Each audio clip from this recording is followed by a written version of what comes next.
Manas Khand of the Hindu epic, Skand Puran says, "As the dew is dried up by the morning sun, so are the sins of mankind dried up at the sight of Himachal."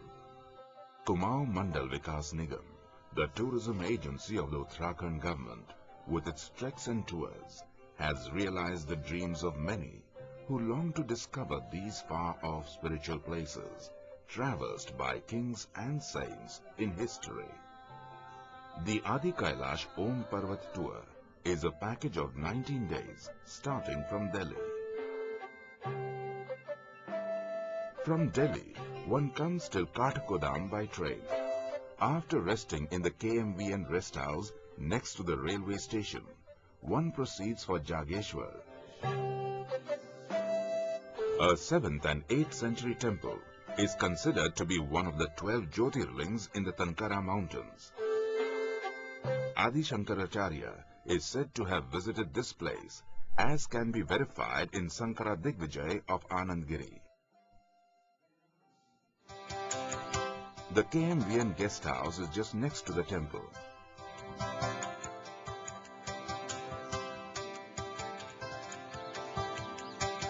The Devdar trees amidst the ancient temple makes for a blissful stay.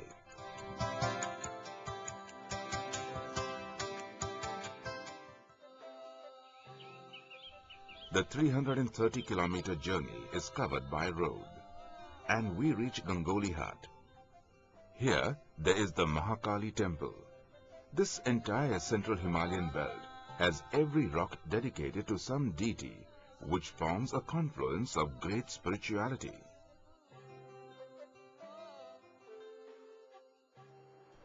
Dharchula is spread around the river Kali, whose fierce waters separate it from Nepal.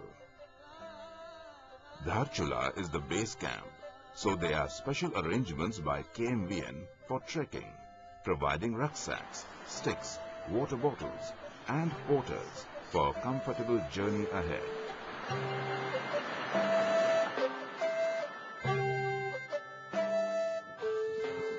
Dharchula to Manti is 38 kilometers travel by bus. After that, the trek starts.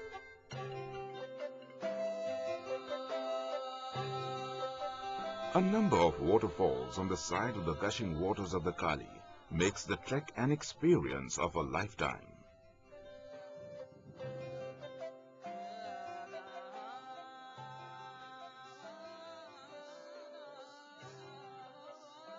The Bundi camp of the KMVN is a beautiful retreat.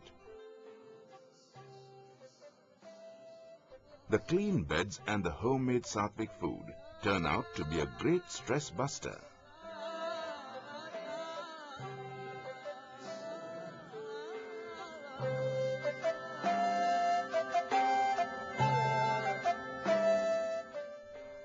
Four kilometers of trekking and we reach Chia Lake. The pasture of Chia Lake is strewn with grass and flowers, which is awe-inspiring. The homely cattle are replaced by yaks and jibus. The mountains are covered with a subalpine range of pine, yew, juniper and birch trees. The floral beds of Primula aster and berberries make the surroundings enticing.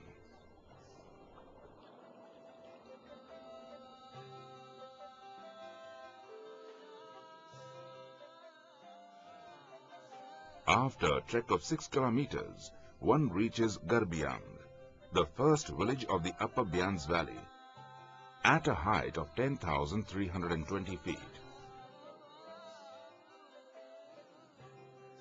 Before the 1962 China War, it was an important trade center.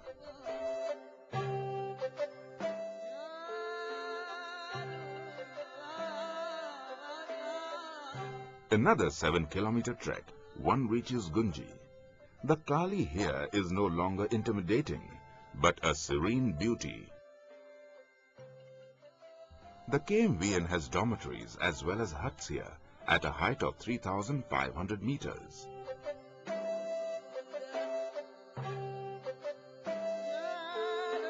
A walk of 8 kilometers in the pine, juniper and Bhojpatra jungle makes one reach Kalapani, the supposed source of the river Kali.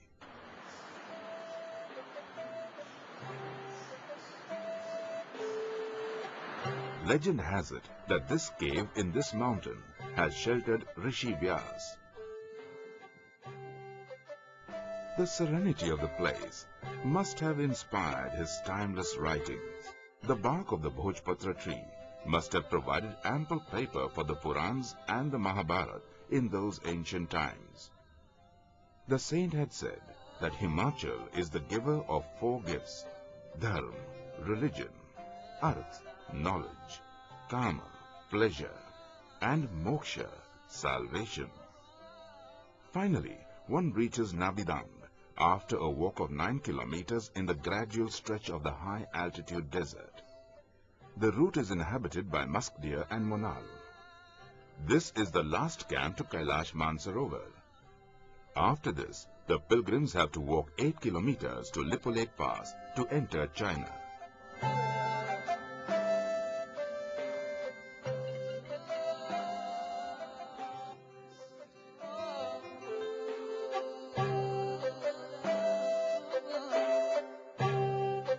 The Om Parvat seems to be smiling in front of the camp. Om, the primordial sound, said to have been produced at the creation of the universe, seems to be resounding in these sacred valleys. The seed of all the mantras, Om, produces such cosmic vibrations which leaves one detached. After the sight of the Om Parvat, one moves to Kalapani, stays at the camp there, and then moves to Gunji the next day. A 4 kilometers walk from Gunji, through the pine grove, and one reaches Nabi. Across the river Kutiyanki is Rangkong. Cattle grazing around is a common sight in these valleys. The flocks are often traded from Tibet, and their wool goes to far-off markets of Bikaner in Rajasthan. Walking in the rocky ravines, one reaches Kutti, named after Kunti, the mother of the Pandavas, the heroes of the great epic Mahabharata, written by Rishi Vyas. This Pandava fort is also one of the remains of the legacy. The KMVN huts a little away from the village are a tranquil retreat.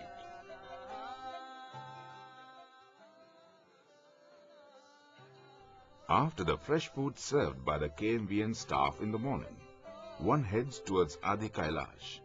Walking on the soft, lofty mountains, along with the jibus and the yaks, is quite an experience. The first sight of Adi-Kailash from here is overwhelming.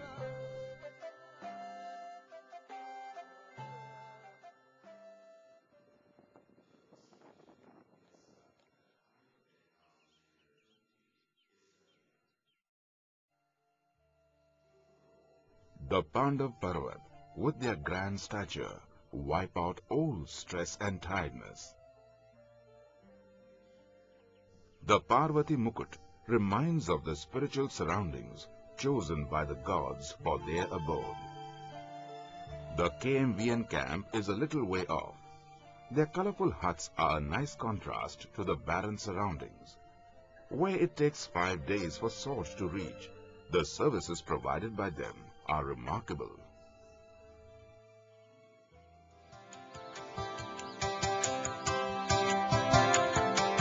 Early in the morning, one first takes a holy dip in the Parvati Tal, which is 2 kilometers away from the camp. The enticing beauty of the lake and a tantalizing glance of the magnificent Adi-Kailash makes one feel possessed for a few seconds.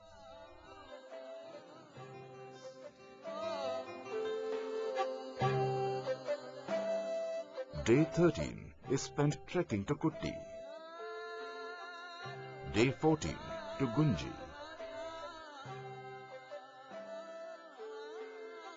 Day 15 to Bundi. Day 16 Dharchula to Didi Hat. Day 17 Didi Hat to Nainital. Till 1842, Nainital had just the Naina Devi temple. The discovery by the Europeans has made it the hill station it now is. Day 18, the trekkers are taken back to Delhi.